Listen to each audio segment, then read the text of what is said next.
Salut à toutes et à tous kontaan na ci bu baax a baax di daje génn fii nii di leen jox rendez-vous comme d'habitude nu ñu koy defee ci seen émission vie active ma leen di fàttali yéen a ngi ci La Teranga TV comme ni ma koy faralee di wax rek moo nekk chaîne bi nga xamante ne moom ngeen choisir pour jot ci ay informations en temps réel waaye tamit boo leen bëggee divestir aussi tamit fii ngeen di ñëw ci La Teranga pour ngeen mën ko jot tey nag dama am ay invité yu mag nag buñ koy wax dañuy faral di wax rek moom moo nekk invité yi nga xamante ne ni dañuy yëngu ci lu important soit mu nekk wëy soit mu nekk li nga xamante ne moom moo nekk ay organisation culturelle tey li may accueillir chorale bi nag ñaari représentant lañ ma envoyé représentant yaa ngi fii ak man ci studio bi nga xamante ne moom moo nekk La Teranga ci seen émission vie active balaa ñuy commencé mbokk yi dama leen di wax rek asalaamaaleykum. maaleykum salaam.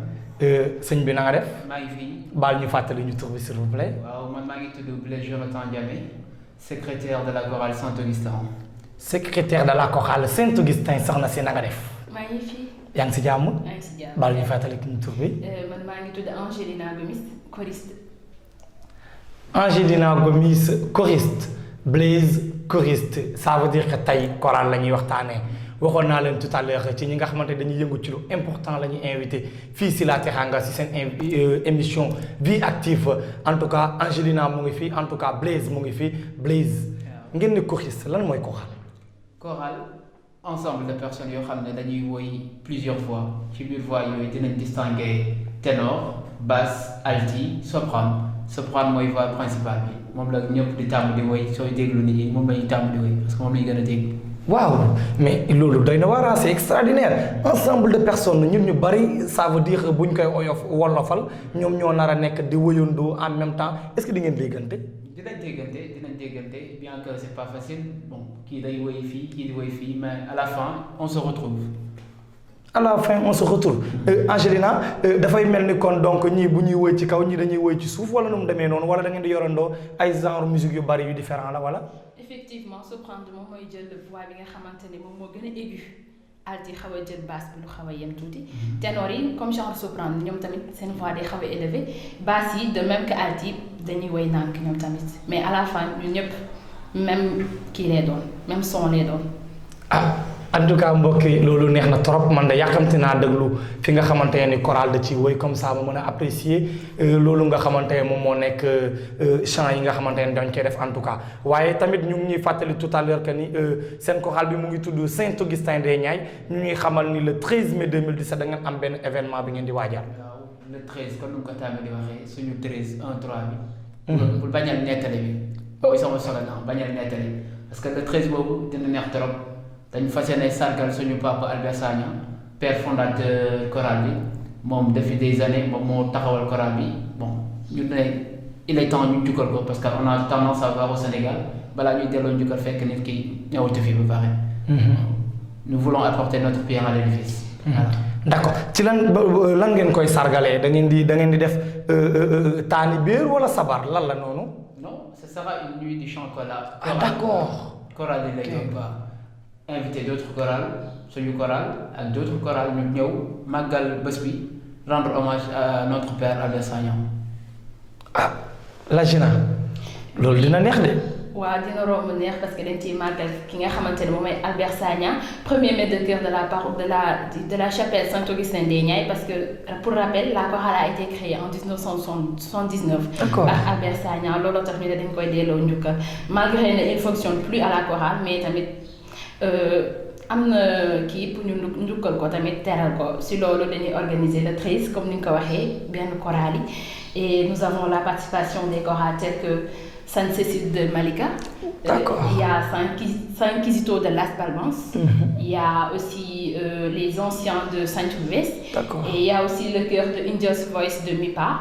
Je pense que j'ai pas oublié Jonathan. Ak quelques surprises bon des invités surprises quoi. Voilà. xam nga tamit loolu xajul ci cin bi lépp mën a ko wax quoi. te ci nag yi mën a wax ci xajul ci cin bi. waaw loolu am na mais loolu nar na neex parce que chorale yi ngeen film yëpp ay chorale yu mag la il paraît que.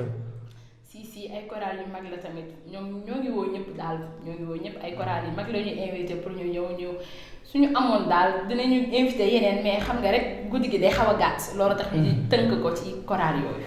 mais j'espère que du chorale yooyu rek ñoom ñooy ñëw di woy waa Saint-Augustin des Niayes aussi tam dinañu woy wala nu mu demee noonu. waaw waaw waa Santhie Augustin de Niayes comme ni ko xamee ñoom dañu tuuti bés boobu dinañ ko màggal comme ni ñu ko waree dinañ woy ñëpp kontaan. incha allah en tout cas mbokk yi ñu ngi leen di fàttali waxtaan le 13 mai la le 13 mai 2017 waaye fan lay amee. waaw ñu ngi koy defee si suñu biir chapelle ci ëttu chapelle bi kii bu Santhie bu bees kii nu mu tudd Santhie Augustin. yaay ñu ko gën a xamee ci Santhie bu bees mais Santhie Augustin la tudd dañu woo ñëpp nag communauté bi surtout communauté Santhie Abraham parce que chapelle bi mu ngi bokk si Santhie Abraham woo ñëpp ñëw màggal bés bi commencé ko suñu curé ba ku ci gën a tuuti. commencé ko si suñu curé ba ci ki gën a tuuti mais là Gina dañ ma xamal ni waa Santhie bu bees secteur boobu noonu dañoo mën a sot bu ñu organiser moom ñëpp ay génn.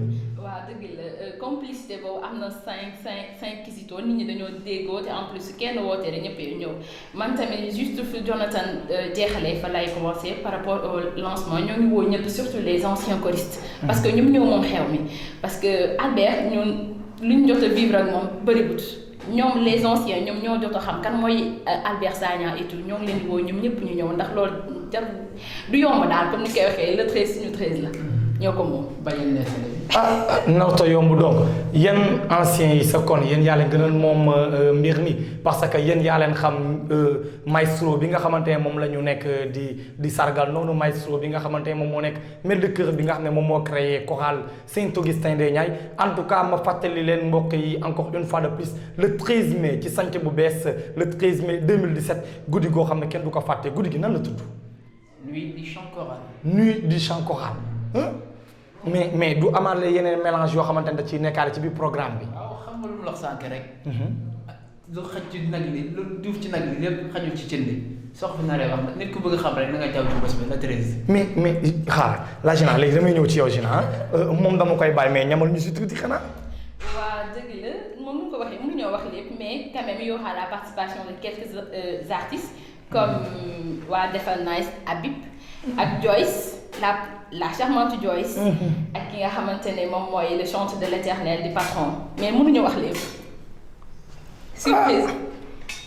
en tout cas li wóor ba wóor mooy man maa ngi ci biir ndax dinaa ñëw parce que jeunes yi li ñu wax noonu rek neex na ba noppi parce que lii moom mooy dëgg jeune booy yëngu ci dara aussi tam il faut nga ciy fësal sa bopp il faut nga ciy wane sa bopp à 100% mais li ma bëgg a xam mooy est-ce que am ngeen ñoo xamante ne ñu ngi leen di jàppale parce que dañoo gis ni léegi ci àdduna bi dañoo am problème ñoo xam ne dañuy soutenir jeunes yi ci seen i activité est-ce que waa Santhie Augustin de Niayes am nañu soutien. waaw loolu xaar ma bàyyi sama jigéen mu wax leen ci tuuti. ayca kon la Gina.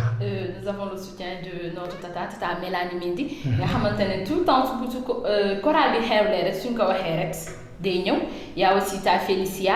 Il y a aussi le sénateur Charles Mendy, ainsi que d'autres bonnes volontés yi nga xamante ne bëgguñu délai di wax seen tur aussi mais tamit n'empêche ñoo ngi ñaaxaat di woo nit ñi képp ku ñu mën a dimbali rek na ñëw parce que affaire bi du suñu affaire lu paroisse Saint-Abraham la. parce que Albert Saint-Abraham la ñoo ngi woo ñëpp ku ñu mën a dimbali tamit na ñëw. waaw ci loolu ko ci loolu sax am na lu ci bëgg dool yi parce que Albert am na ñu fi jot a jàngal ñenn ñi ñu ngi à l'extérieur ñenn ñi ñu ngi ci d'autres paroisses. ñu woo ñëpp bàyyiwuñu kenn képp koo xam ne Albert jot na laa jàngal am na lu mu jot a def ci yow te nga xam ko as tuut rek ñëwal parce que bés boobu bésam la te defe naa lu mu defal chorale bon war nañ ko rendre hommage un vibrant hommage ñëpp ñëw fekkee féeteeloo la ak ñun mu doon fête bu neex waaw. d'accord ñu dellu si waat ci bés bi dafay am entrée payant la ou bien entrée gratuite la. waaw entrée payant la. parce que kii payante lay doon. 1000 francs rek somme symbolique bu 1000 francs xeebuñu dara nag di jàpp ñaan ñëpp jàpp ci parce que 1000 francs la laaj nañu lu bëri te di ko defee suñu biir chapelle waaw j'espère que toute la communauté de Saint-Abraham sera présente ce jour-ci. en tout cas xam naa ni loolu abordable na trop entrée bi nga xamante ne ñu def ko 1000 francs donc entrée payante 1000 francs en tout cas la Gina loolu moom ku ñëwul moom la neex. waaw ku ñëwul moom la neex parce que dañoo fas yéene jàppale suñu papa di Albert Sagna ci aussi di fàttaliku ne am na ay fleurs. ay fleurs yi nga xamante ne dañ koy def juste pour comment dirais-je. magnifier voilà guddi gi am na ay fleurs qui seront au prix de 1000 francs.